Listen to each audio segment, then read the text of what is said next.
Welcome to Daily Dreamer, the podcast that provides practical tips and insights to help you reach your biggest dreams.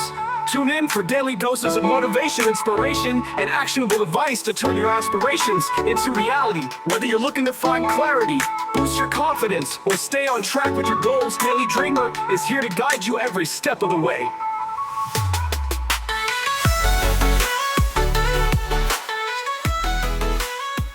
Hey everyone, welcome back for another deep dive. So today we are going to be looking at this really interesting theme that kind of jumped out at us from all the stuff you sent over, and that's turning, those past mistakes, those oops moments, into future wins. Yeah, and it's so fascinating how all these different sources we have, even though they're coming at it from totally different angles, like motivational stuff, tips on how to ditch negativity, even how letting go can totally change your relationships. They all seem to agree that your past doesn't have to define you. Yeah. You don't have to just wear that label forever. Right. It's not about pretending those mistakes never happened. Exactly. It's more about okay, how can we use those experiences to build a stronger, better, a new version of ourselves? I love that. So speaking of the past, a lot of the sources talk about this idea of a heavy suitcase, you're carrying around all that baggage from the past. Have you ever felt that? Like all those regrets, mistakes, maybe even old hurts? It's like they're weighing you down. Oh, totally. And all that weight, it's like it keeps you from moving forward, right? Like it's blocking the view of all those new possibilities that are right there in front of you. Like you can't even see them because you're so focused on what's behind you. Exactly. And it's not just about seeing them. It's about having the energy to actually go after them. One of the sources even called it blocking the flow of life. Ooh, I like that. Yeah. And it can impact everything, Yeah. Your relationships, your health, how optimistic you feel about the future. You name it. Right. And one speaker even said that, and this is pretty intense, but they said holding on to resentment is like drinking poison and expecting the other person to die. Whoa. Right. It's like, whoa. Yeah, that's a powerful image. But the point is that letting go, even forgiving people who have wronged you, it's not really for them. It's for you. Exactly. It's about freeing up that energy so you can, move forward and actually use it to build something better. Okay, so how do we actually do that? How do we start letting go of all that baggage? Well, the sources all seem to agree that the first step is taking a good, hard look at your past and accepting it for what it is. So being honest about how those past experiences make you feel. Yeah, all of it. The mistakes, the regrets, even the traumas. The things that are hard to face. It's like opening up that old photo album, the one that's been tucked away in the attic. Yeah, you might not like every picture you see in there, but they all tell a story, right? They're all part of your journey. So true. And it's not just about accepting the negative stuff, one of the sources pointed out. It's about acknowledging that both the good and the bad experiences have shaped who you are. Yeah, it's easy to get caught up in those labels, right? Like mistake or failure. But maybe the point is to just see them as events. Yeah. Like pieces of a bigger picture. I like that. Pieces of a bigger picture. But how do we do that? How do we actually stop beating ourselves up for those past oops moments? Well, that's where self-compassion comes in. Because we can be so hard on ourselves. Oh, tell me about it. But we got to remember, everyone makes mistakes, right? You're not alone in this. Okay, so we're taking a look at our past, trying to be a little kinder to ourselves. What's next? One speaker had this really cool analogy. They said, our past experiences are like ingredients in a cupboard. Ooh, I love that one. Me too. I'm a big foodie, so this one really resonated with me. Yeah, and it makes it so much easier to visualize. They said, don't try to cook with ingredients you don't have or pretend those ingredients aren't there. You got to work with what you've got. Right. You need all those ingredients, even the ones that might not be your favorite at first glance. To create something truly unique, something delicious, something, that's you. Exactly. So how do we actually start cooking with those past experiences? Well, that's where things get really interesting, Ray. Because it's about understanding that those ingredients, even the weird ones, like that jar of pickled beets you got as a gift and you're like, what am I going to do with this? Those might just be the thing that makes your dish amazing. Okay, so we're turning those leftovers into a feast. Yeah. And one of the sources talked about how it's all about looking for the value in each ingredient and not just the obvious ones, right? It's those spicy ones, the bitter ones, the ones that seem kind of bland at first. Yeah. Those are often the ones that give you unexpected strengths, insights, resilience, things like that. It's I don't know, some chefs will say that a little bitterness can actually bring out the sweetness in a dish. Exactly. Makes you appreciate all the flavors more. Yeah, totally. It's all about balance and understanding that Each experience, each ingredient has something to offer. And when we start to do that, something really interesting starts to happen. With that? We start to discover our true selves, not the version that's like defined by past mistakes or what we think we should be, Right. but the person we are now and the person we're becoming. So we're not just throwing a bunch of random ingredients together. We're like crafting something meaningful. That's it. And this actually ties into another big theme that came up a lot. It's this idea of developing a growth mindset. Ooh, yeah, the growth mindset. I've heard a lot about that. Yeah. And it's easy to, to say, oh yeah, I want a growth mindset. But what does that actually look like, in real life? Yeah, that's what I struggle with. Like, how do you actually do it? Well, one source said it starts with seeing challenges, not as roadblocks, but as like detours. Yeah. Yeah. Like they can actually lead you to some pretty amazing new destinations. Oh, I like that. So instead of getting frustrated when things go wrong, it's more like, okay, what can I learn from this? Exactly. How can I use this to grow? And it's also about shifting our focus from what we lack to what we have. A lot of the sources talked about reclaiming your self-worth. Yeah. Like that belief that you are inherently valuable, no matter what happened in the past. Because we all have something unique to offer. Yeah, we do. But sometimes we get so caught up in comparing ourselves to others or dwelling on our flaws that we totally forget to celebrate our strengths. Oh, yeah. It's so easy to do that. It's like we've been conditioned to like discount ourselves, to focus on what's missing instead of what's already there. So true. Okay, so we're starting to see ourselves and our past in a new light, but there's still this fear, right? Like, what if I mess up again? What if I'm not good enough? How do we move past that? Well, one source put it this way, and it really stuck with me. Dare to believe in yourself now. Oh, wow. Yeah. And they said that it can be scary, especially if you're used to, doubting yourself. It's kind of like stepping off a cliff and hoping you can fly. It can feel that way. But the good news is you don't have to make this huge leap all at once. You can start with small steps. Okay, so like what kind of small steps? One suggestion was to actually say your dreams and aspirations out loud. Don't just keep them locked up inside. Let them breathe. Yeah, let them live outside of you. Because when you say it out loud, it becomes more real. Exactly.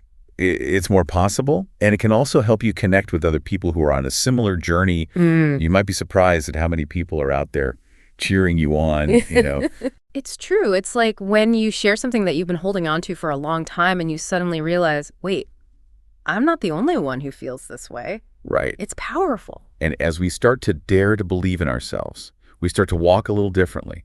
One speaker called it walking in victory. Walking in victory. I like that. And they weren't talking about being arrogant or like ignoring your past, but more about using what you've learned to move forward with purpose and strength. So it's not about erasing the past, but about using it to build something stronger. Exactly. It's about recognizing that each challenge you've overcome, each lesson you've learned, it's all part of your story.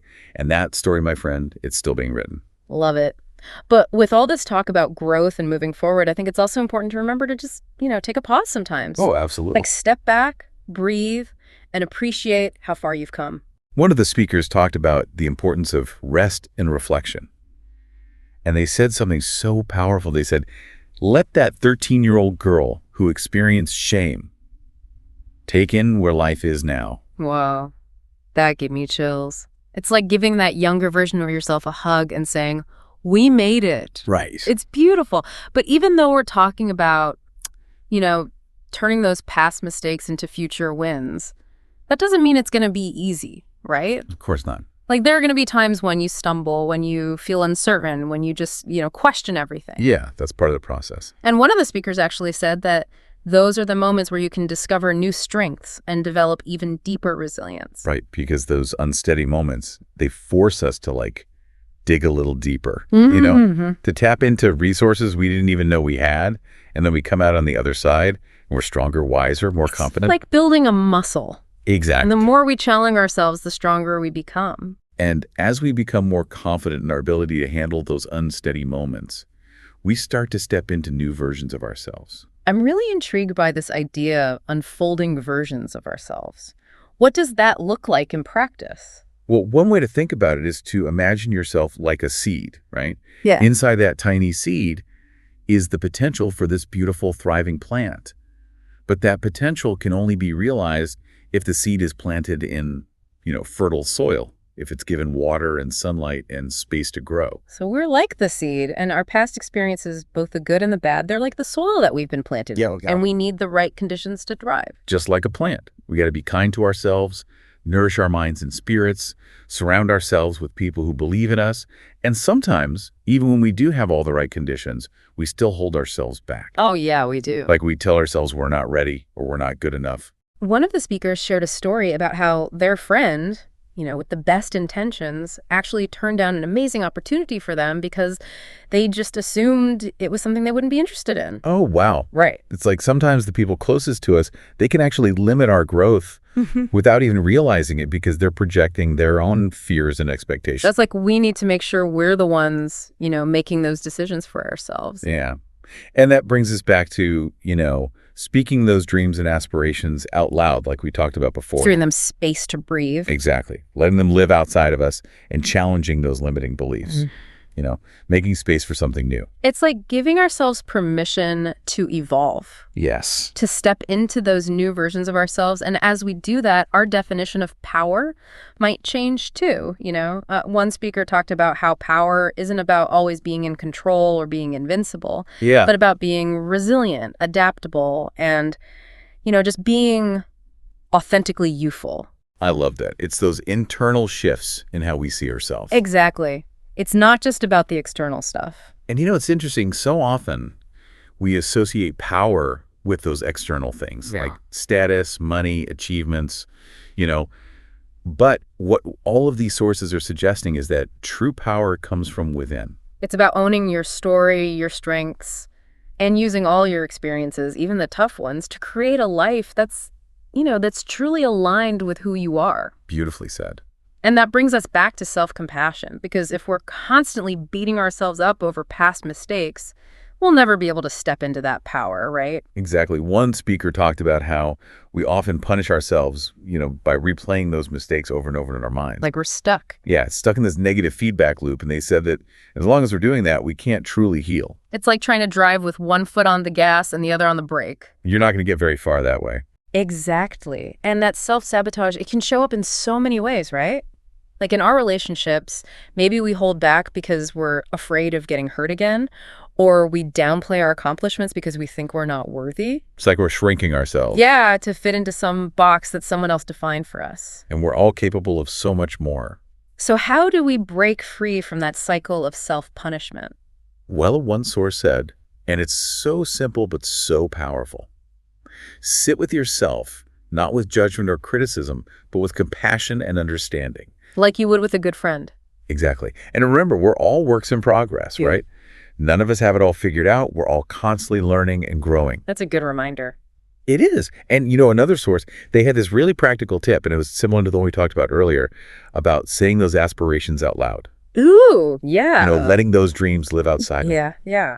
And they also talked about the importance of talking about our past, even the parts that we might consider shameful. Because when we do that, it can actually lead to deeper connections and a sense of shared humanity with others. That's powerful. It really is. Like this one speaker talked about how sharing their story of overcoming a personal challenge actually helped them to build stronger relationships and create a sense of community.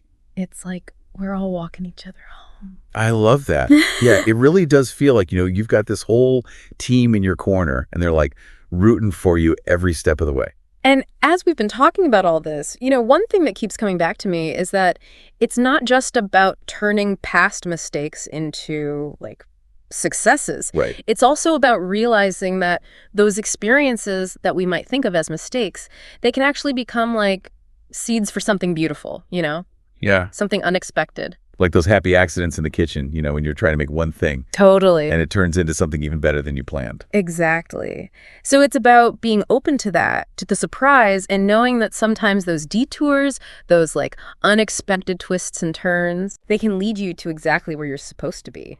They can. And sometimes those mistakes, they actually become our greatest strengths, Like one speaker, they talked about how a huge career setback actually led them to discover this whole new passion. Wow. And start this super successful business they never would have imagined otherwise. It's like tripping and falling, but instead of landing flat on your face, you do a somersault and land on your feet. I love that. It's about having that flexibility to adapt, Mm-hmm. to see the opportunity, even when it feels like, oh, this is a failure. Yeah, so it's not about avoiding mistakes, it's about shifting our perspective.